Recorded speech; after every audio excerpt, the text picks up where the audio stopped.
telling you about some crafts that you can do during the summer. And they're not crafts I've invented, but you can go buy at the store. So the first item is a Shrinky-Dink. They come in all shapes and sizes. This one happens to be a rectangle. And so if it's not pre-sandpapered, you want to sandpaper it to make sure that the permanent marker will stay in while you bake it in the oven. Next, you take any color marker, preferably permanent, and you make your design. I'm just going to do a simple heart, and these will shrink, so you might want to make it rather large. And you can even make a bookmark. Earlier, I made like a bookmark, and I am not very good drawing hearts, but I'm doing the best I can. So make sure you use a permanent marker because others might rub off. And here's a previous one I did. They do sometimes fold, and that can be a problem, but they're fine. It turned out good. It's cotton candy. It did curve, but overall I think it turned out good. Now you want to cut it. I like to cut it this way because I just think it's easier if you start upside down, but it really doesn't matter. It varies on what shape you do. And you just cut it out.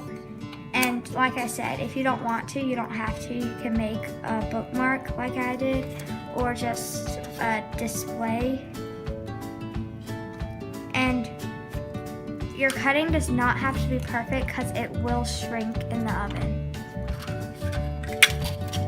Now you want to put your creation on a pan. And I did want to tell you that any plastic that has a recycling sign and it says 5 on it will also work as Shrinky-Dink material.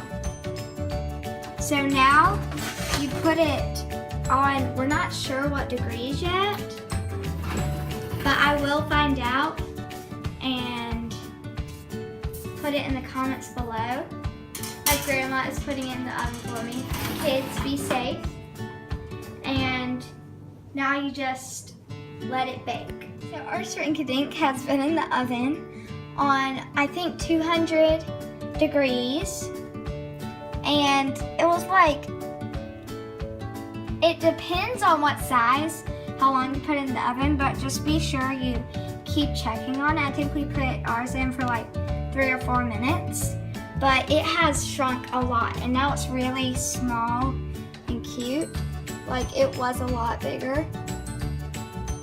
It stays the same design, but just gets smaller. So the next item is perler beads, and you can make a lot of creations. I have made a little rectangle. It's not very creative. My sister has made this, Anna Kate, and so basically you get your iron ready, and you put wax paper on top. We have used this wax paper. We use it over and over again, but you iron it. You might want to let it heat up, and kids, do not do this without your parents' permission or without them doing it, because I do not want you to get burnt. But you basically iron it very carefully. My grandma is ironing this, so it's not like I'm ironing it. And sometimes you may want to flip it over, pull the wax paper over, and re-iron it just to assure that it sticks together good. And that's all you have to do for these. They're really fun to make, and I hope you enjoy making them. So here are some creations that we have previously made, either Anna Kate or I, and they turn out like this after you iron them. Remember, you need wax paper, and it's very hot, so please do not burn yourself.